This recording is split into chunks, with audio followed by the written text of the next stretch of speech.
मोक्षमार्गस्य नेतारं भेत्तारं कर्मभूभृतां ज्ञातारं विश्वतत्त्वानां वन्दे तद्गुणलब्धये। बोली पंच परमेष्ठी भगवान की जय। शांति विधाता श्री कैलाश शांतिनाथ भगवान की जय। द्वादशांग जिनवाणी माता की जय। ग्रंथादिराज श्री तत्वार्थ सूत्र जी की जय। आचार्य श्री उमा स्वामी जी महाराज की जय। परम पूज्य आचार्य श्री विद्यासागर जी महाराज की जय। परम पूज्य मुनिपुंग श्री सुधा सागर जी महाराज की जय। अड़ाई द्वीपस्थ समस्त महामुनिराजों की जय। पूर्व कक्षा में हमने जो संवर के मुख्य रूप से 6 कारण थे, उनमें से 3 कारणों का ज्ञान कर लिया था, अर्थात गुप्ति, समिति और धर्म। इन 3 के बारे में तथा इनके भेदों और भेदों की परिभाषाओं को समझा था। पश्चात अनुप्रेक्षा जो संवर में चौथा कारण है, उनके बारे में हम ज्ञान करते हैं। सूत्र उच्चारित करें। अनित्यासरण संसारिकत्वा नित्वा सुच्याश्रव संवर निर्जरा लोक बोधि दुर्लभ धर्म स्वाख्या तत्वानुचिंतन मनुप्रेक्षा। पदच्छेद देखें। अनित्य, असरण, संसार, एकत्व, अन्यत्व, असुचि, आश्रव, संवर, निर्जरा, लोक, बोधि दुर्लभ, धर्म स्वाख्या तत्व, अनुचिंतनम, अनुप्रेक्षा। अर्थ होगा अनित्य अर्थात अनित्य, असरण अर्थात असरण, संसार अर्थात संसार, एकत्व अर्थात एकत्व, अन्यत्व अर्थात अन्यत्व, असुचि अर्थात असुचि, आश्रव अर्थात आश्रव, संवर अर्थात संवर, निर्जरा अर्थात निर्जरा, लोक अर्थात लोक, बोधि दुर्लभ अर्थात बोधि दुर्लभ, धर्म स्वाख्या तत्व अर्थात धर्म स्वाख्या तत्व। इन सभी का अनुचिंतनम अर्थात जो है 12 है, इनका बार बार चिंतन करना अनुप्रेक्षा, अनुप्रेक्षा अथवा भावनाएं हैं। इन्हें अनुप्रेक्षाएं भी कहते हैं और भावनाएं भी कहते हैं। संपूर्ण अर्थ होगा अनित्य, असरण, संसार, एकत्व, अन्यत्व, असुचि, आश्रव, संवर, निर्जरा, लोक, बोधि दुर्लभ, धर्म स्वाख्या तत्व। इन 12 का अनुचिंतनम बार बार चिंतन करना अनुप्रेक्षा है अथवा भावना है। इनकी परिभाषा को देखें तो सबसे पहला है अनित्य। इसकी परिभाषा होगी जिस प्रकार से इंद्रधनुष जो है वह अनित्य होता है, जिस प्रकार से बिजली का गिरना अनित्य होता है अर्थात वह नित्य नहीं है, नश्वर है। जिस प्रकार से पानी में बुलबुले उठते हैं और कुछ ही समय में नष्ट हो जाते हैं, उसी समान यह संसार क्या है? अनित्य है, नश्वर है। इस प्रकार का चिंतन करना अनित्यानुप्रेक्षा है। पश्चात है असरण। असरण की परिभाषा होगी इस संसार में कोई भी शरण नहीं है। संसार से तात्पर्य है जो जिनसे हम राग करते हैं। शरण जो मुख्य है वह केवल 4 ही है। चत्तारि शरणम, कौन सी? अर्यंत शरणम, सिद्ध शरणम, साहु शरणम और केवली भगवान द्वारा कहा गया धर्म शरणम। यह 4 ही जो शरण है वह शरण है। इनके अलावा जो जितने भी लोग हैं अथवा अन्य जो भी है वह शरण नहीं है। ऐसा चिंतन करना यह क्या है? असरण।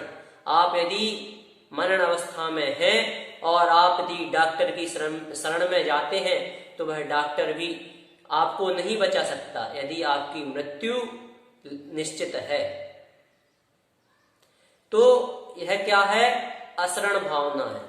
पश्चात है संसार। संसार की नश्वरता का चिंतन करना। यह संसार जो है यह असार है, इसमें कोई सार नहीं है।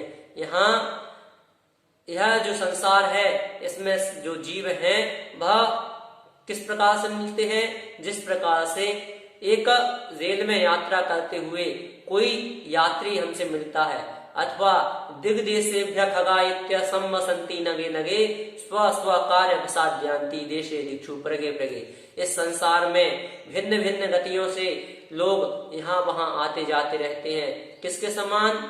जिस प्रकार से सायंकाल होते ही दिशाओं से, दिग्दिशाओं से क्या होता है, पक्षियों का आना होता है और वह एक पेड़ पर आकर रुक जाते हैं, और जैसे ही सवेरा होता है सारे पक्षी पुनः अपनी अपनी दिशाओं की ओर, अपने अपने देश की ओर निकल जाते हैं। उसी प्रकार से यह संसार है। इस प्रकार से संसार का चिंतन करना, यह क्या है? संसार अनुप्रेक्षा है। पश्चात चौथी जो अनुप्रेक्षा है वह है एकत्व अनुप्रेक्षा, अर्थात जो संसार में जो प्राणी है वह अपने किए का फल स्वयं भोगता है। वह अपना जन्म मरण दुख रोग शोक आदि जो है वह स्वयं भोगता है। उसके कर्मों का अन्य कोई भोगता नहीं है। वह अकेला ही जन्म लेता है और अकेला ही मरता है। इस प्रकार का चिंतन करना यह एकत्वानुप्रेक्षा है। पांचवी अनुप्रेक्षा है अन्यत्व अनुप्रेक्षा, अर्थात जो भी अन्य वस्तुएं हैं वह सभी मेरे नहीं है। यह शरीर भी मेरा नहीं है। जब यह शरीर ही मेरा नहीं है तो इससे संयोग रखने वाले अन्य जो हमारे संबंधी हैं, मित्र आदि हैं, वह मेरे कैसे हो सकते हैं। इस प्रकार का चिंतन करना यह अन्यत्वानुप्रेक्षा है। पश्चात है असुचि अनुप्रेक्षा। असुचि का अर्थ होता है शुचिता का नहीं होना, शुद्धता का नहीं होना। यह जो हमारी देह है, इस देह में हाड़ मांस खून पीप आदि ना जाने क्या क्या भरा हुआ है। कितनी अपवित्र यह देह है। हम कुछ भी यदि इस देह में ग्रहण करते हैं तो वह मल बन जाता है। यह इस देह का कार्य है। इस प्रकार की यह देह अपवित्र है कि इसके संसर्ग में यदि कोई अच्छी से अच्छी वस्तु मिठाई आदि भी आ जाए, अच्छी से अच्छा खाने का, अच्छे से अच्छा पहनने का ओढ़ने का मिल जाए तो भी वह उसे अपवित्र कर देती है। इस प्रकार से चिंतन करना यह असुच्यानुप्रेक्षा है।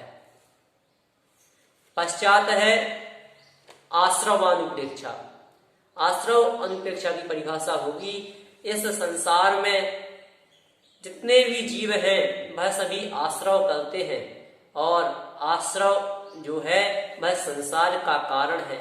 इस प्रकार का चिंतन करना तथा आश्रव के क्या क्या कारण हैं उन कारणों का भी चिंतन करना यह आश्रवानुप्रेक्षा है। पश्चात है संबरानुप्रेक्षा। इसका अर्थ है कि जो संबर है उससे कर्मों का आना रुक जाता है। यह संबर जो है यह मोक्ष में कारणभूत तत्व है। इस प्रकार से चिंतन करना संबरानुप्रेक्षा है। पश्चात है निर्जरानुप्रेक्षा, अर्थात जो निर्जरा है इसके दो भेद हैं, सविपाक निर्जरा अविपाक निर्जरा। इनमें से सविपाक तो संसार के कारणभूत है, संसार में ही भ्रमण कराने वाली है, परंतु जो द्वितीय निर्जरा है अविपाक निर्जरा वह मोक्ष में कारणभूत है। इसलिए अविपाक निर्जरा को हमें ग्रहण करना है। इस प्रकार का चिंतन करना निर्जनानुप्रेक्षा है। पश्चात है लोकानुप्रेक्षा, अर्थात जो है तीन लोक है, जो अनंत आकाश है उसके मध्य में लोकाकाश है, उस लोकाकाश के मध्य में जो 14 राजु प्रमाण लोक है वह क्या है, वह किस प्रकार से है, उसकी रचना कैसी है, उसमें किस प्रकार से जीव ठसाठस भरे हुए हैं, इन सभी का क्या करना, चिंतन करना। यह क्या है, यह लोकानुप्रेक्षा है।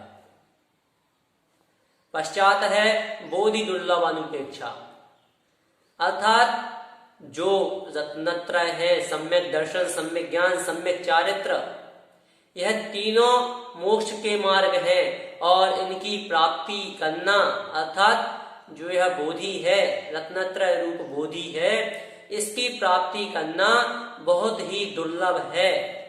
इतने अनंत प्राणी हैं, अनंत प्राणियों में सम्यक दर्शन का मिलना अत्यंत कठिन है। पश्चात सम्यक ज्ञान और सम्यक चारित्र, इन तीनों की एकता बनाना तो महाकठिन, महादुर्लभ है। इस प्रकार का चिंतन करना यह बोधि दुर्लभ भावना है। अंतिम है धर्म स्वाख्या तत्व, अर्थात जिनेन्द्र भगवान द्वारा जो धर्म उद्ग्रहित है, जो कहा गया धर्म है, उस धर्म का चिंतन करना। वह धर्म कैसा है, उस धर्म में जो अहिंसा मार्ग बताया है वह कैसा है, जो पंच व्रत बताए हैं वह किस प्रकार से हैं, आदि आदि तत्वों का, द्रव्यों का, इन सभी वस्तुओं का चिंतन करना वह धर्म स्वाख्या तत्व भावना कहलाती है। इस प्रकार से यह 12 भावनाएं जो हैं, इनका चिंतन हमें नित्य प्रति करना चाहिए।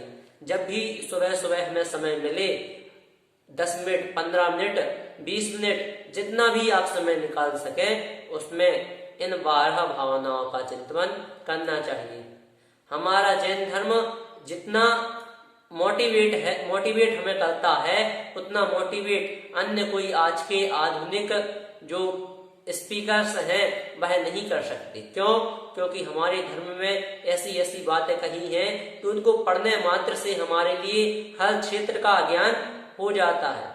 यदि हम इन 12 भावनाओं का ही चिंतन करते हैं तो इन 12 भावनाओं के चिंतन से ही हम हर क्षेत्र में अपना कदम सावधानी पूर्वक रख सकते हैं। क्यों?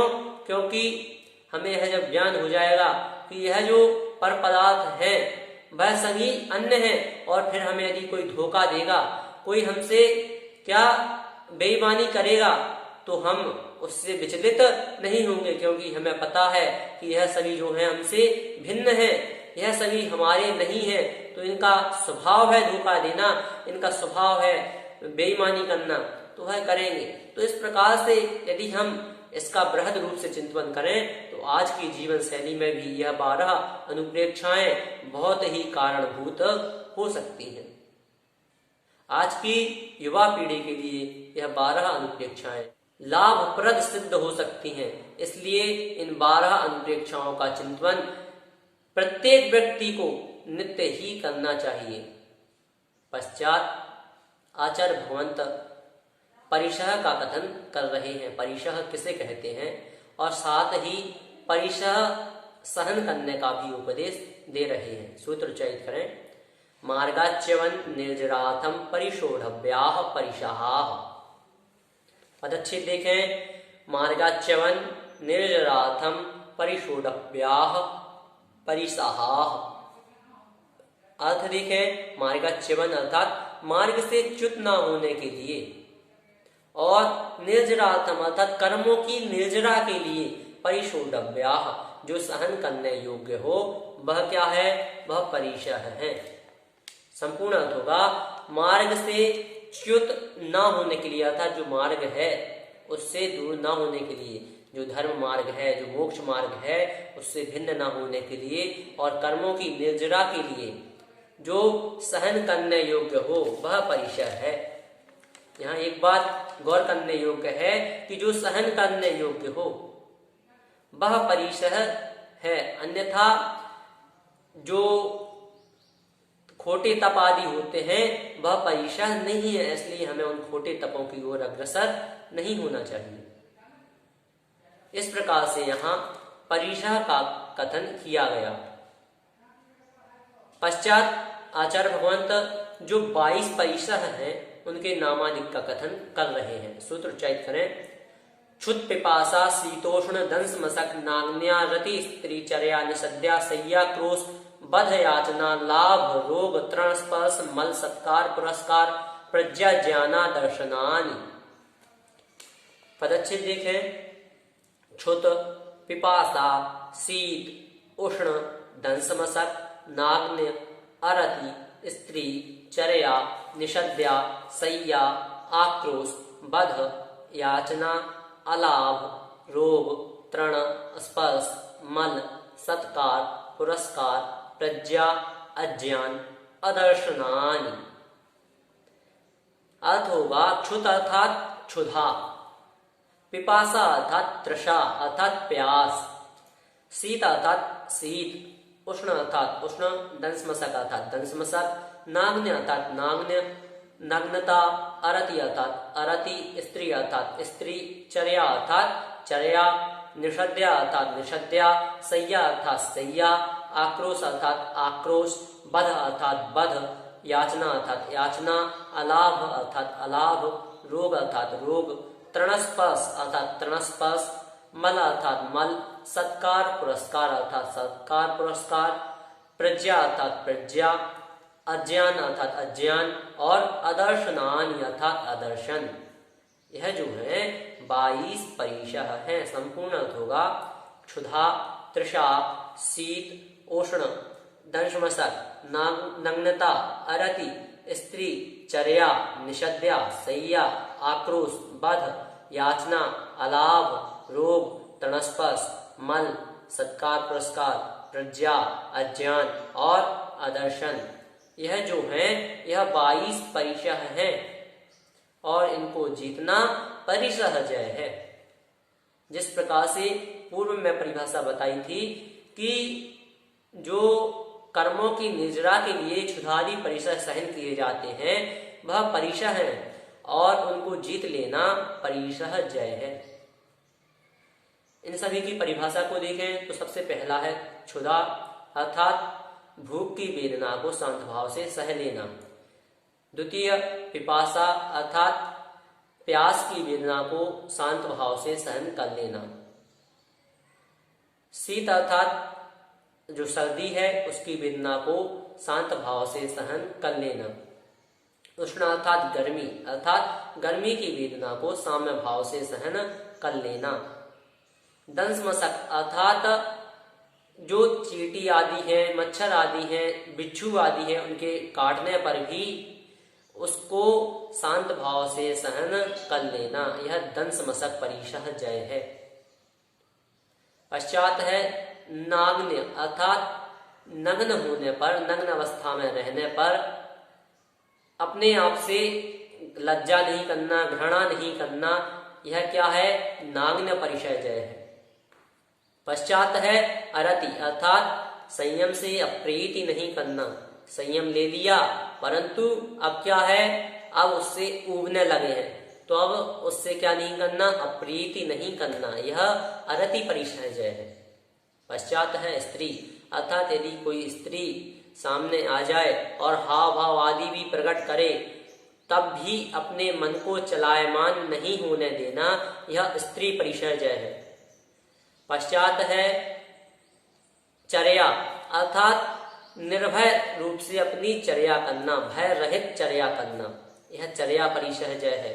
पश्चात है निषद्या अर्थात ध्यान के लिए नियमित काल में, नियमित स्थान में एक जगह अपने शरीर को स्थिर करे रहना, अपने शरीर को किंचित भी चलायमान नहीं होने देना। यह निषद्या परिशः जय है। पश्चात है सय्या अर्थात ककड़ीली जमीन पर सोना, कंटक जमीन पर सोना, इस प्रकार से। और उसमें भी यदि कोई उपसर्ग आ जाए तो उसमें भी अपने शरीर को चलायमान नहीं होने देना। यह क्या है? सय्या परिशः जय है। एक करवट में सो लेना, यह सय्या परिशः जय है। पश्चात है आक्रोश अर्थात किसी के द्वारा यदि कठोर वचन बोल दिए जाएं तो उस पर क्रोध नहीं होना, किंचित भी क्रोध नहीं करना। यह आक्रोश परिशः जय है। पश्चात है बध अर्थात यदि कोई तलवार से भी मारने आ जाए। अर्घावतारण असि प्रहारण में सदा समता धरण अर्थात कोई अर्घ भी उतार रहा है तो उससे भी, और यदि कोई असी अर्थात तलवार से भी प्रहार कर रहा है, वध कर रहा है तो उसे भी समान रूप से देखना। अर्थात जो आपकी पूजा कर रहा है और जो आपके लिए तलवार से प्रहार कर रहा है, दोनों से समान व्यवहार करना, दोनों के प्रति राग द्वेष भाव नहीं होने देना। यह क्या है? यह बध परिशः जय है। पश्चात है याचना अर्थात प्राणों का घात भी हो जाने पर किसी के समक्ष आहारादि की इच्छा नहीं करना, यह याचना परिचय जय है। पश्चात है अलाभ अर्थात भिक्षा प्राप्त ना होने पर भी संतोष धारण करना, अर्थात जैसे आहार आदि को निकले और किसी ने पड़गाहन नहीं किया तब भी संयम के साथ संतोष के साथ अपनी चर्या का पालन करना, यह अलाभ परिचय जय है। पश्चात है रोग अर्थात अनेक रोग होने पर भी मृत्यु की वांछा नहीं रखना। पश्चात है तृणस्पर्श अर्थात चलते समय विहार करते समय पैरों में यदि कांटे अथवा कंकड़ पत्थर आदि चुभ जाएं तो उस परिशह को साम्य भाव से सहन कर लेना, यह तृणस्पर्श परिशह जय है। पश्चात है मल। मल की परिभाषा होगी कि जो हमारे शरीर आदि में मल लग जाता है उसे देखकर ग्लानि का भाव नहीं करना, यह मल परिशह जय है। पश्चात है सत्कार पुरस्कार अर्थात हमें कोई सत्कार पुरस्कार नहीं कर रहा है, अर्थात हमारा कोई सम्मान नहीं कर रहा है, हमें कोई पुरस्कार नहीं मिल पाया है तो किसी भी प्रकार से मन को विचलित नहीं होने देना, अन्य के प्रति द्वेष भाव नहीं करना, यह क्या है सत्कार पुरस्कार परिशह जय। पश्चात है प्रज्ञा परिशह जय अर्थात हमारी बुद्धि क्या है बहुत तीक्ष्ण है और तीक्ष्ण बुद्धि के बाद भी हमारे लिए मंच पर जगह नहीं मिली है तो क्या करना है, वहां भी उसको परिशह समझकर साम्य भाव से सहन करना है। पश्चात है अज्ञान अर्थात हमारी बुद्धि की मंदता होते हुए यदि हमें कहीं से तिरस्कार की प्राप्ति होती है, कोई हमारा तिरस्कार कर देता है तो उसको भी परिशह समझकर साम्य भाव से सहन कर लेना, यह क्या है अज्ञान परिशह जय है। पश्चात है अदर्शन अर्थात बहुत तपादिक करने पर भी यदि हमारे लिए रिद्धि की प्राप्ति नहीं हुई, यदि हमारे लिए कोई मनोवांछित फल प्राप्त नहीं हुआ तो देव शास्त्र गुरु के प्रति अश्रद्धा का भाव नहीं होने देना, उन पर ज्यों का त्यों दृढ़ सिद्धांत बनाए रखना, वह क्या है अदर्शन परिशह जय है। इस प्रकार से यहाँ 22 परिशहों को बताया गया और उनकी परिभाषा को भी हमने समझा। पश्चात 10वें 11वें और 12वें गुणस्थान में कितने परिशह हो सकते हैं उनको बता रहे हैं। सूत्र उच्चारित करें। सूक्ष्म सांपराय छदमस्त बीतरागयोश्च चतुर्दश। पदच्छेद देखें। सूक्ष्म सांपराय छदमस्त बीतरागयो चतुर्दश। अर्थ होगा सूक्ष्म सांपराय अर्थात सूक्ष्म सांपराय तथा छदमस्त बीतरागयो अर्थात छदमस्त बीतराग के चतुर्दश अर्थात चतुर्दश 14 परिशह संभव है।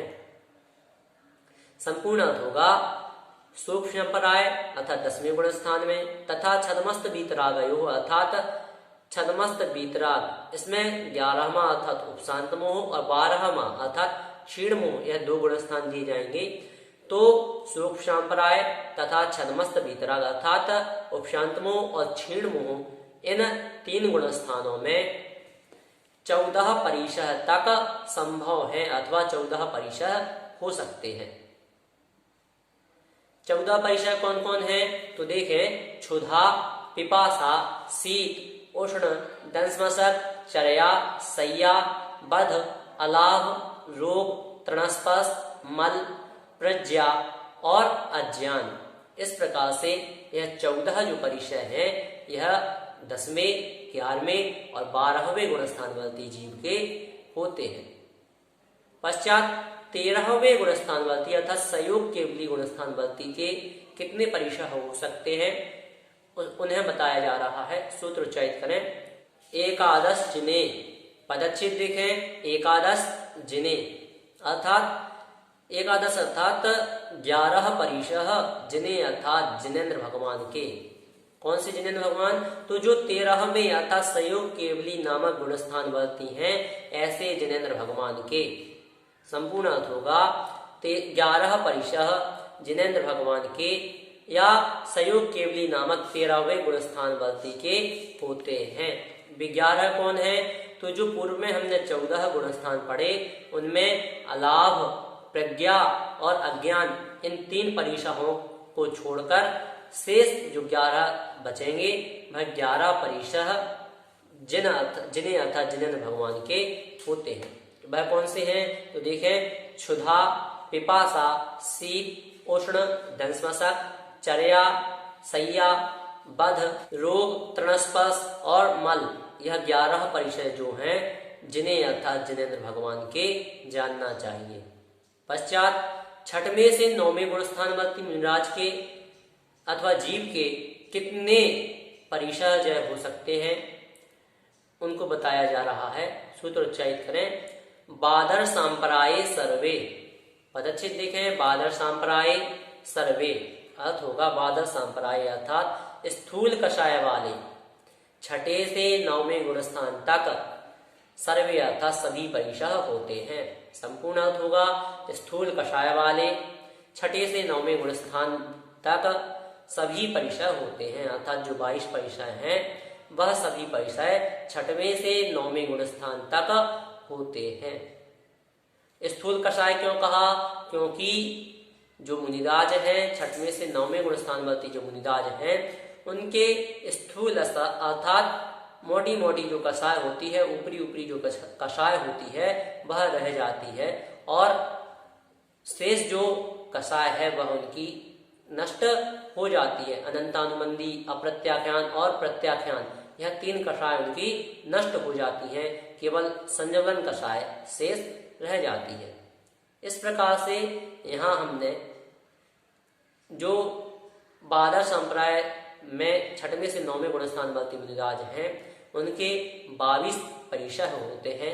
इस प्रकार यह कथन हमने जाना। आज हमने 6 सूत्रों को पढ़ा। अनित्यासरण संसारिकत्वानित्वा शुच्याश्रव संबंध निर्जरालोक बोधि दुर्लभ धर्म स्वाख्या तत्वानुचिंतवन मनुप्रेक्षाः मार्गाच्यवन निर्जरार्थम परिशोढ़व्याः परिशहाः क्षुत् पिपासा शीतोष्ण दंशमशक नाग्न्या रति स्त्री चर्या निसद्या शय्या क्रोश बध याचना लाभ रोग तृणस्पर्श मल सत्कार पुरस्कार प्रज्ञा ज्ञाना दर्शनानि सूक्ष्म सांप्राय क्षदमस्त भीतरागयोश्च चतुर्दश 11 जिन्हें बादर सांप्राय सर्वे। इस प्रकार से आज हमने इन 6 सूत्रों के माध्यम से क्रमशः सबसे पहले अनुप्रेक्षाओं के बारे में और पश्चात परिशय जय के बारे में ज्ञान किया। परिशय जयों में भी सबसे पहले परिशय जय की परिभाषा, पश्चात 22 परिशयों के नाम, पश्चात 11वें से 13वें 10वें से 12वें गुणस्थान वर्ती के कितने परिशय तक 14 परिशय होते हैं, 13वें गुणस्थान वर्ती के 11 परिशय होते हैं तथा 6वें से 9वें गुणस्थान वर्ती तक के जीवों के संपूर्ण अर्थात 22 परिशय होते हैं। इस प्रकार का ज्ञान किया। यदि आपकी आज की कक्षा के संदर्भ में कोई जिज्ञासा है तो आप हमें अवश्य भेजें। आप हमें YouTube चैनल पर भी कमेंट के माध्यम से बता सकते हैं अथवा हमारे WhatsApp नंबर पर भी आप हमें अपनी जिज्ञासाएं भेज सकते हैं। जय जिनेंद्र।